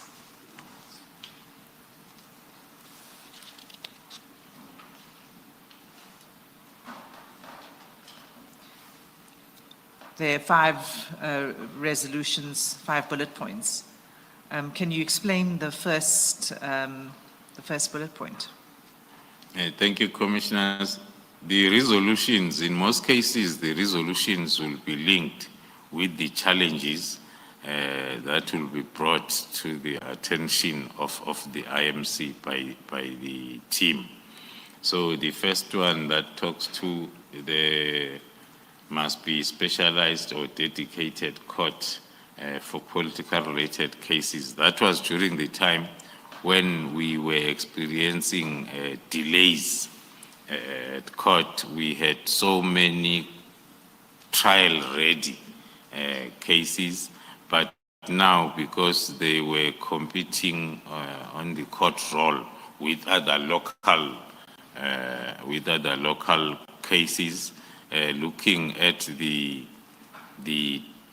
task team being time-bound and being a project, then there was that request or recommendation that the dedicated court be provided, of which then the ministry had identified that Saudi court case that after threat and risk assessment and other processes, mainly because of the conditions of the cells in that court, then the interdepartmental, especially the provincial steering committee, decided against the use of the court. Then the next one talks to the dedicated prosecution team at lower courts to deal with firearm-related cases. The main problem there was,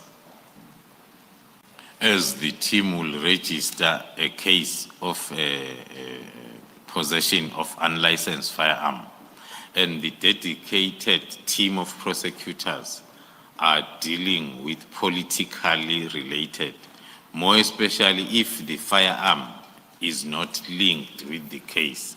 Now, those cases were also suffering a lot, and then the team thought that maybe they must also put up that request for their cases that are at lower courts to have the dedicated prosecution team.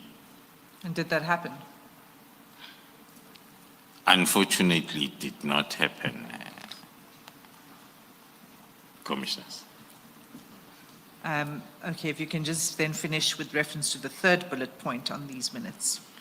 The Department of Correctional Services should improve on security, especially unlawful access to cell phones by inmates, and report in the next meeting. This has been an ongoing problem up to date, but it was something that was also brought up by the task team for the IMC to assist on. There were lots of proposals that were put on, but were not implemented. That is why we still have the same problem. And it's one of the reasons why the request that was approved and the recommendation to use Kokstad prison, because communication within that prison is impossible. So that concludes those minutes. The next set of minutes is CJC 17, and that meeting took place on 5 September 2023. Were you present at this meeting, General Khumalo? Yes, Commissioners. Now, this meeting, again, followed the similar format to the previous meetings, except that the report of the work of the PKTT was presented by you and not the Provincial Commissioner. Is that correct? Page 100? Yes, that is correct. And again, as with the previous reports, it's a very detailed briefing, and it goes on for quite a number of pages. I don't know if there's anything specific you want to highlight in relation to this meeting. If not, we'll just go to the end of the minutes. There is nothing more other than to flag that on this report we had included a threat and risk assessment, because it was a build-up to the upcoming local government elections. So can we then go to page 123? And you'll see this is a section dealing with remarks by other members present in the meeting. Yes. There are a number of comments here. Are there any, there's some that are notable. Some of the issues that are addressed here are issues that seem to recur. The importance of dedicated courts, for example. But we also see that the Deputy Minister indicated that he agrees with the recommendations of the task team and that the team should be enhanced. What did that mean, that the team should be enhanced? It was referring to the increasing workload and also in preparation for the upcoming local government elections. Hence, then, after the TRA was presented, that formed part of the remarks and resolutions by the IMC.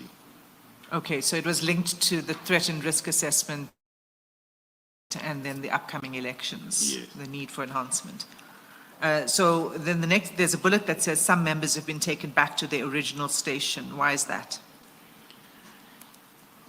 It was one of the challenges that we were starting to experience, where some environments will then want their members then to return for various reasons, which was then identified as one, it was affecting our capacity, looking at the work that we had on hand, but also it was affecting our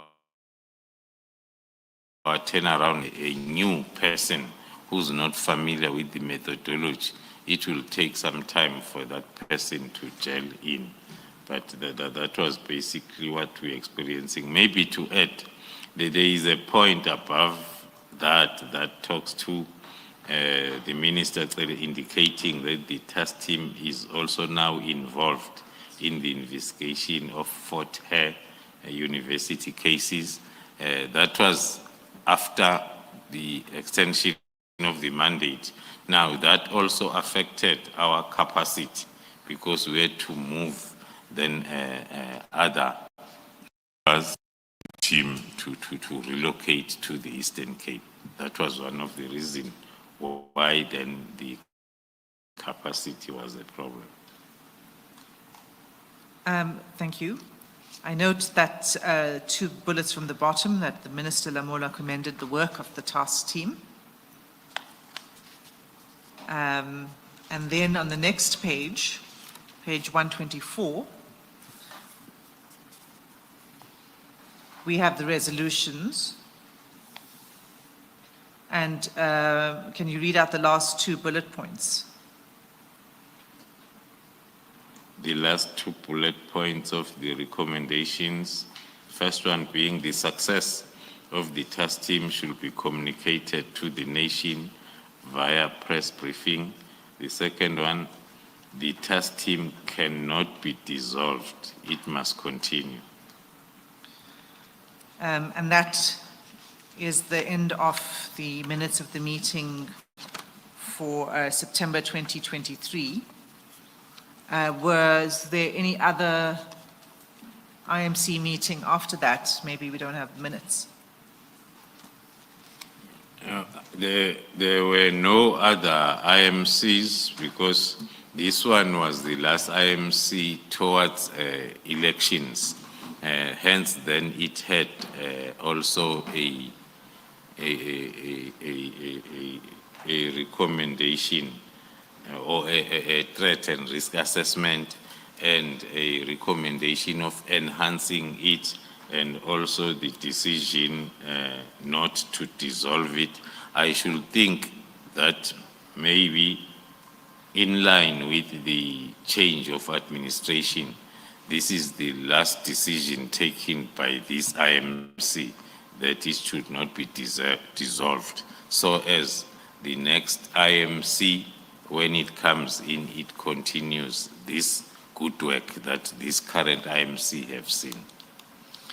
So I have a question about that, because if the meeting takes this resolution that it must not be dissolved, is it because there were discussions before that contemplating that the PKTT should be disbanded? Not as far as I understand it. It can only be that in our reports, we will also look at the timeline. If it's towards the end of the financial year, then the Provincial Steering Committee, the National Steering Committee, and the IMC will have that as a point of discussion and a resolution to take at all levels. So as then, when the new financial year starts, the team knows that they have to prepare for the extension. Okay. So in addition to this regular meetings or this oversight by the IMC, there were also monitoring by the Provincial Steering Committee and the National Steering Committee. Yes. And by this point in time, then September 2023, were you informed of concerns? I just want to confirm that this is what you're saying, maybe put it differently. You were not informed of concerns of the work of the PKTT and the need to close it? No, I was not informed of any concerns or complaints. I was only aware of the commendations of the good work by the team, because there is the last unminuted meeting where the team had to brief the president himself on the progress. That was then the last meeting before elections. So, as far as you were aware, the task team was conducting itself in a manner that, well, there were no concerns that were raised with you as far as its performance goes. And as far as the monitoring goes, was that monitoring of the work and the achievement of your objectives, as well as your finances? Was there monitoring over your budget? Yes, that was done simultaneously at all levels, from the Provincial Steering Committee up to IMC. But then the financials were monitored at national level by the CFO. By the CFO at national level? Yes. Okay. So we'll return then to the 31st December letter. Before you do that, General, you have a meeting, the last meeting is in 2023, September. And the meeting before that is in February 2022. And your explanation for the gap from 2019 to 2022 is the COVID intervention. Now, the next meeting is then in 2022, and then more than a year later, September 2023, it seems that's when you have your next meeting. Yeah. If that is correct, why is that so? Why was there such a long gap? Thank you, Commissioner. As although it's not my meeting, because it's the IMC and we were not in control of their calendar. So at tactical level, as per the plan, the meetings were taking place every day, accounting meetings. And then same applies to Majok level, Provincial Steering Committee. There was then I won't say a problem, but the regular meetings at National Steering Committee as well as IMC between 22, after COVID, between 22 and 23, they were not as regular as they were. One then can maybe, because their main role was to monitor and evaluate and assess that the team is performing. One will say maybe they did not see the need to meet as regular as before, because they had since assessed the situation and confirmed that indeed the performance is as they are expecting. Thank you for that explanation. And then secondly, the the team is constituted for the first time in 2018, right? Yes. And I just want to make sure that the chronology, as I understand it, is correct. And then in 2018, where you started, you've given a list of the different ministers who were involved in their department. So, for example, and maybe let's just start there. I won't take you through each one of them. I'll just hop along as we go on. So you had Minister Cele there as the Minister of Police. You had Minister Mapisa Ngakula, Minister Masuta, and Minister Letsazi Duba. And then you had the Premier Mchunu and MEC Kaunda. That is in 2018, when you have your first meeting. And then you have your second meeting, it's CJC 11 at page 19. You have the same people. If you look at that page 19, you have Minister Cele, Minister Letsazi Duba, and then you have Premier Mchunu, and then in apologies, you have Minister Letsazi Duba somehow. But it's all the same names. You have Mchunu and you have Kaunda. It's all the same names. And that's in 2018 still. And then in 2019, if you would just go to, just hold on for me. If you would just go to CJC 14, which starts at page 59, that you continue there, the same ministers. But then at some point, this is 2019, and then at some point there's a change of ministers, and that's the point that I just want to make sure I get right.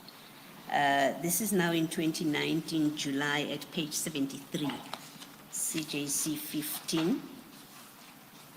You still have Minister Cele, and then you have under apologies, Minister Mapisa Ngakula, still defense, and then now you have a different minister, Minister Lamula for justice, and then you have, for the first time, Deputy Minister Makwetla for defense and military veterans, and then Deputy Minister Kodwa.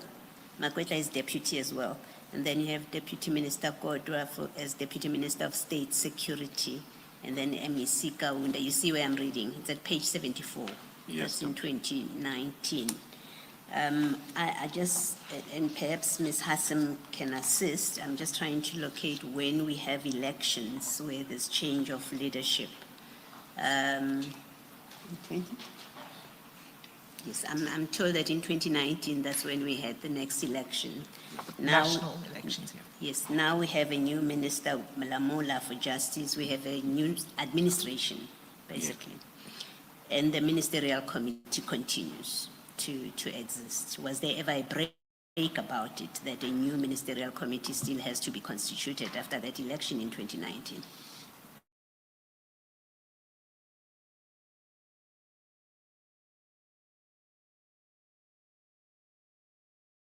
With its meetings since the establishment, the elections came, and then the political leadership will change, but the ministries will continue. That's why we will see the new names of the ministers coming on board after elections. Yes. And you see that in 2022 as well, at page 84, if you, this is your February meeting, and then if you turn to 85, you now have Premier Zikalala as a premier, and then you have Deputy Minister Matale, and under apologies, you now have Minister of Defense Modise and Lamula.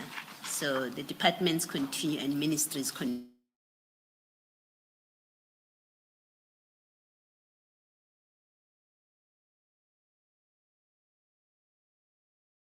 first premier who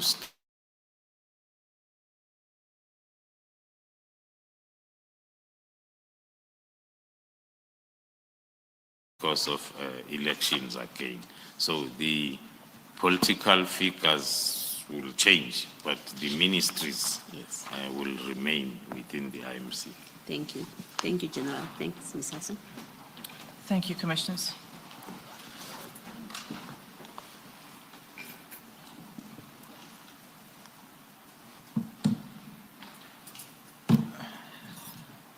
General Kumalo, the National Steering Committee, did the members of the National Steering Committee change over time? Yes, Commissioners, as it was the case with IMC, also within the steering committees, there will be those changes. If we recall,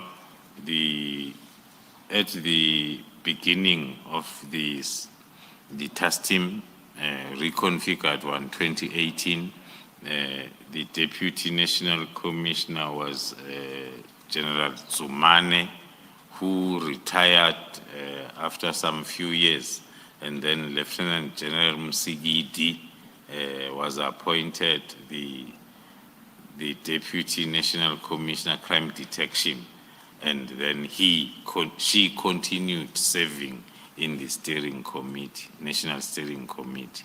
So it was the case at all levels. Thank you. We were dealing with Part C, so of your statement, and Part C of your statement deals with the disestablishment of the task team. And we began with the letter of 31 December. Can we now move to paragraph 135? You've explained to some extent that you had not been informed about the concerns about the PKTT before the 31st of December, and you were also not consulted about any decision to disband before the 31st of December. You received the letter, no, did you receive the letter? When did you become aware of it? We've dealt with the contents, but when did it actually come to your attention? Perhaps before the General deals with it, and please hold your thought on that. General, I just want to ask you a couple of questions relating to how matters ought to have unfolded. I'm not suggesting that they did not unfold the way they should have. In your experience, could Minister Mchunu have been in a position to take the disbandment decision without being briefed? Thank you, Commissioner. Based on my experience since 2018 as to how the processes and the project itself has been managed, as I explained, how it came about in 2018, and then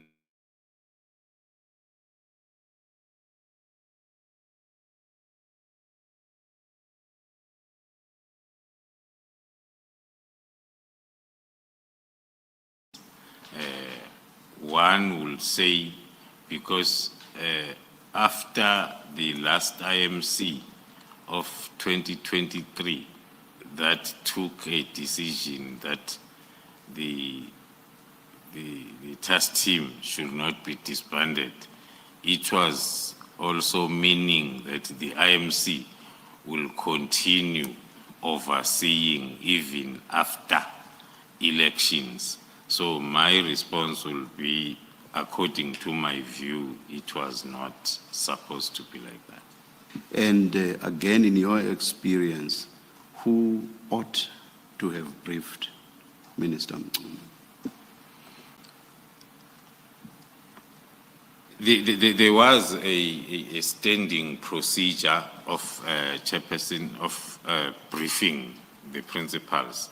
Maybe if I may answer that, starting with the last briefing on the last administration that was given to the IMC in 2023, and then few months before elections to the president.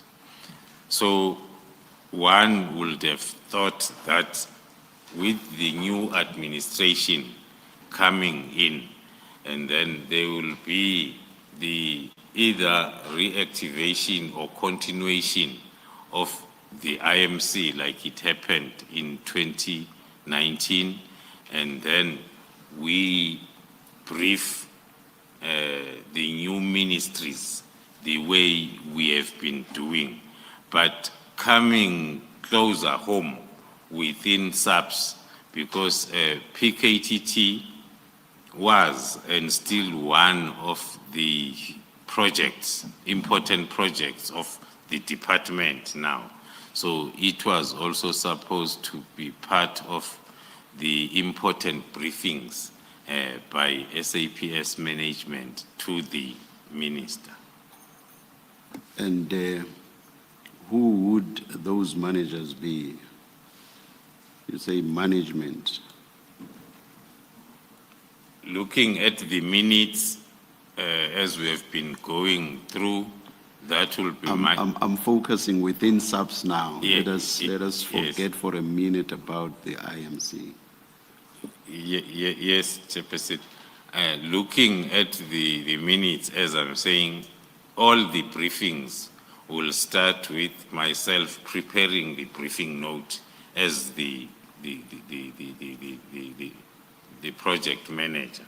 But then that would have been informed by either the provincial steering committee chairperson, who will say, I have a request to brief the new minister, or the national steering committee chairperson, the national commissioner, who will say, I have this request or I've initiated. So I'll prepare the presentation, but I will be the one doing the briefing itself to the minister. Perhaps let me invert my question and ask this. If it was the minister's idea, as indeed it was here, to disband the PKTT, who should the minister have consulted or sought a briefing from? So that is now, because you are telling me about a situation where you would be the initiator in terms of briefing, which briefing would then go upwards. Now I'm saying, if the minister, as it indeed happened, wanted to disband the PKTT, who did he have to consult? Who must he have consulted? Thank you, Commissioner. According to my understanding and my view, it first needed the minister to have the understanding of the background, which will then automatically say, let me go to the ministries that have been busy with this up until 2023, before elections, and then now we are new political figures in these ministries. Then, according to me, that was supposed to be the first stop in terms of consultation. Of course, then looking at the background, of course, then with also, or in consultation with the president, and thereafter the message then will go down as it happened when it was established. On the information that you must have received by now, did the minister take any of the steps that you are referring to? Did the minister make contact with any of the members of the IMC? Did the minister consult the top management of the SAPS, which I assume would obviously include the National Commissioner, and perhaps even you as the project manager? Did the minister do any of those? Thank you, Commissioner. Based on the information that I've received up until now, the minister did not consult any of the incumbents of the ministries that are making up the IMC. And also to add, even the information also received up until now, even the current deputy ministers were not consulted, of which then with the previous IMC, by then we had one deputy minister of police who was now and again in attendance on some of the IMCs. So at that level, I will say, based on the information that I've received up to. And then on the second level below, I will confirm that we have never have been given an opportunity or also to be consulted before the decision was taken. The minister knows best why he did not do any of that, if, as you say, he indeed did not do it. But I will still ask you this. Do you know why the minister did not any of these? I will not definitely know as to why that consultation did not happen, Commissioner. But according to my, I will hold on to it up until I'm given the real reason. I will hold on to the view of what was happening during December, the busiest month of them all in terms of PKTT, their support and assistance to the GCI ops. All that can be supported by our operation that took place on the 14th of May, when we had to analyze the communication, which was starting to give us more supportive information as to why we say the reason was because of the activities of December.